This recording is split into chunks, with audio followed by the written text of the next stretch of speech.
Someone insults you publicly, disrespects you in front of others, attacks your character, undermines you, talks down to you. Your blood boils. You want to snap back, destroy them with words, make them feel as small as they tried to make you feel. But what if I told you the most powerful response isn't what you think? What if silence and indifference are stronger than any comeback? This is what the Stoics knew, and it drives disrespectful people insane. Marcus Aurelius was the most powerful man in the Roman Empire. He could have anyone executed with a word, yet he was constantly criticized, mocked, and disrespected by philosophers, politicians, and even his own family. How did he respond? Seneca was insulted publicly by Nero, the emperor he served. He could have fought back, defended himself, raged against the injustice. What did he do instead? Epictetus was a slave, disrespected daily, treated as property. His master broke his leg during punishment. How did he maintain his dignity? Today, you're going to learn the exact Stoic method for handling disrespect. Not by fighting, not by defending, but by something far more powerful. Stoic response number 1. Consider the source. When someone disrespects you, the Stoics say, look at who's speaking. What's their character? What's their judgment worth? Marcus Aurelius wrote, when you wake up in the morning, tell yourself, the people I deal with today will be meddling, ungrateful, arrogant, dishonest, jealous, and surly. Notice what he's doing.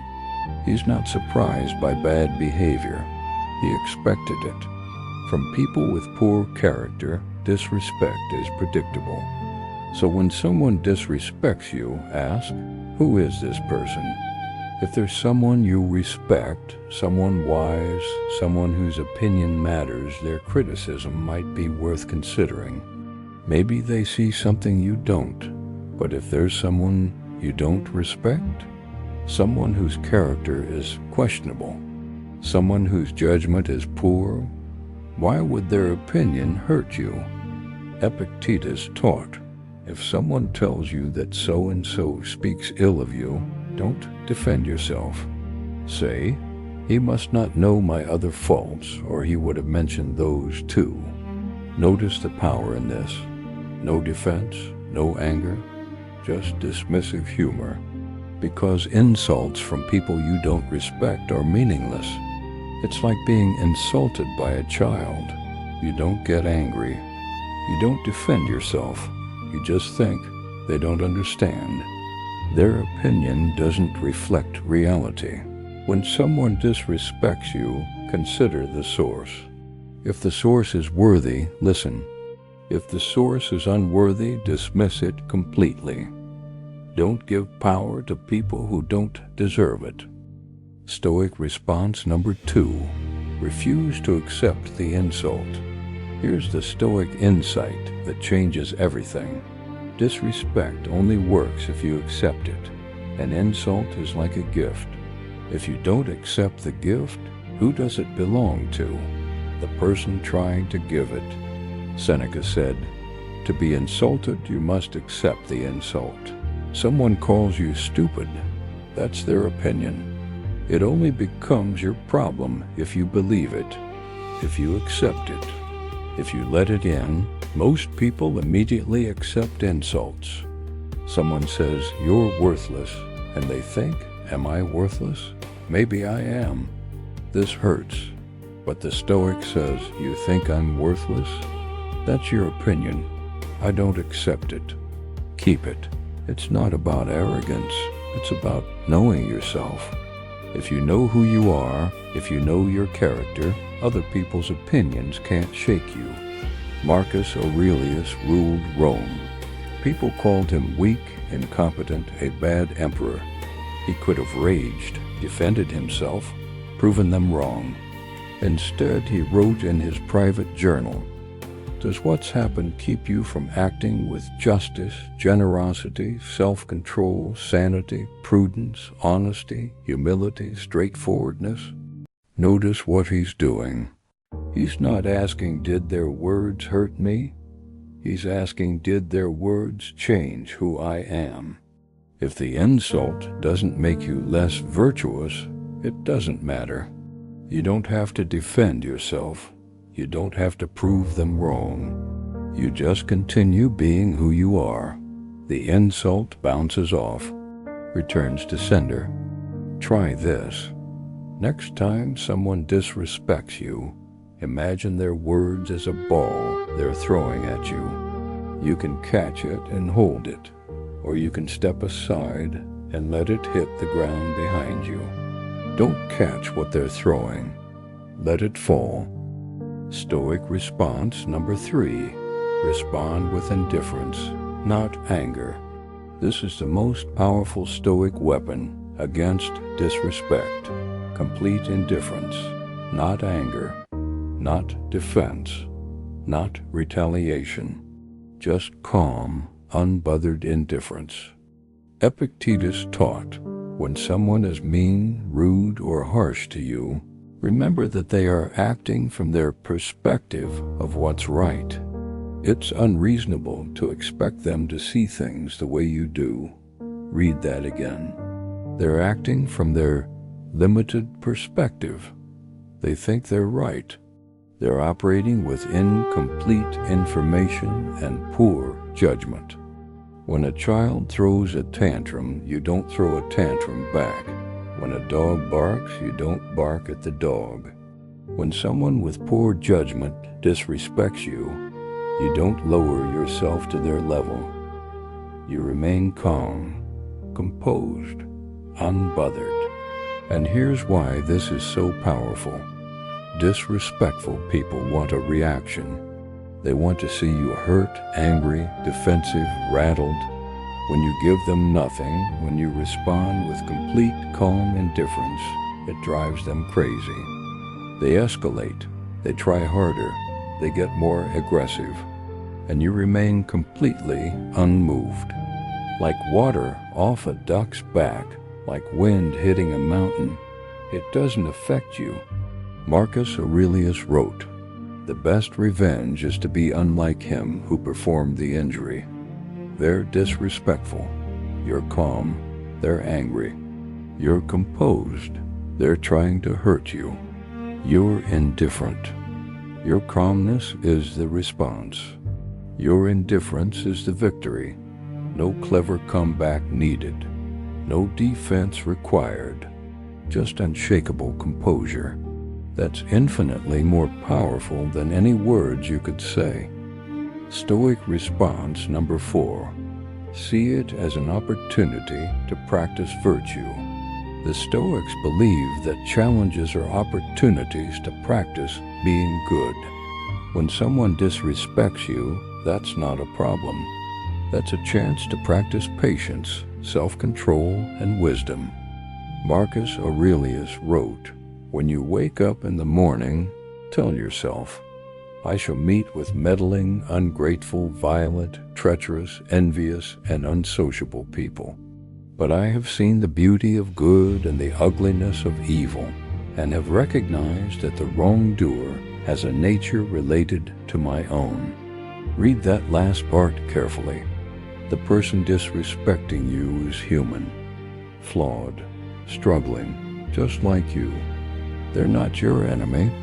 They're a person operating from ignorance, from pain, from their own suffering, and you get to practice responding with virtue. When they're rude, you practice patience. When they're aggressive, you practice calm. When they attack, you practice restraint. This isn't weakness. This is strength. Anyone can snap back. Anyone can match energy. Anyone can escalate, but maintaining composure when provoked, that takes real power. Seneca said, "A gem cannot be polished without friction, nor a man perfected without trials." That person disrespecting you, their friction. They're the trial. They're the opportunity to polish your character. You can get angry and waste the opportunity, or you can use it to become stronger. Every insult is a test. Can you remain who you are despite provocation? When you pass that test, you win. Not the argument. Something better. You win yourself. Stoic response number 5. Understand that their disrespect reflects them, not you. This is profound. When someone disrespects you, they're revealing their character, not defining yours. Epictetus taught, people are disturbed not by things, but by the views they take of them. Someone looks at you and sees something worth insulting. That tells you about their vision, their perspective, their internal state. A person who disrespects others is a person in pain, insecure, hurting, trying to feel powerful by making others feel small. Their disrespect is a symptom of their suffering. Marcus Aurelius understood this deeply. He wrote, "The best revenge is not to be like that." He could have been cruel to people who criticized him. He had the power, but he chose differently. Why would you join them in that? When someone disrespects you, see it clearly. This is about them, their issues, their insecurities, their pain. You don't have to take it personally. You don't have to make it about you. A wounded animal lashes out. Not because the nearest person deserves it, because the animal is in pain. Same with humans. When you understand this, disrespect loses its sting. You don't get hurt. You get compassionate. Not in a condescending way, but in a wise way. You think, this person is suffering. I don't need to suffer with them. I can remain at peace while they work through their pain. That's freedom. That's power. So what do Stoics do when someone disrespects them? 1. Consider the source. Is their opinion worth anything? 2. Refuse to accept the insult. It's only yours if you take it. 3. Respond with indifference, not anger. Calm is more powerful. 4. See it as practice, an opportunity to strengthen your character. 5. Understand it reflects them, not you. They're revealing their pain. Marcus Aurelius was insulted constantly. He remained calm. Seneca was disrespected by the emperor. He maintained dignity. Epictetus was a slave, treated as property. He kept his self-respect. None of them could control how others treated them, but all of them controlled how they responded. And that's where your power lives, not in clever comebacks, not in revenge, not in making them feel small. If this changed how you see disrespect, if you're going to try this Stoic approach, subscribe to Stoic Ascent. We share ancient wisdom for modern challenges. And comment below, what's the most disrespectful thing someone said to you? How did you respond? What would you do differently now? Remember, the best revenge is to be unlike them. Stay calm, stay strong, stay stoic.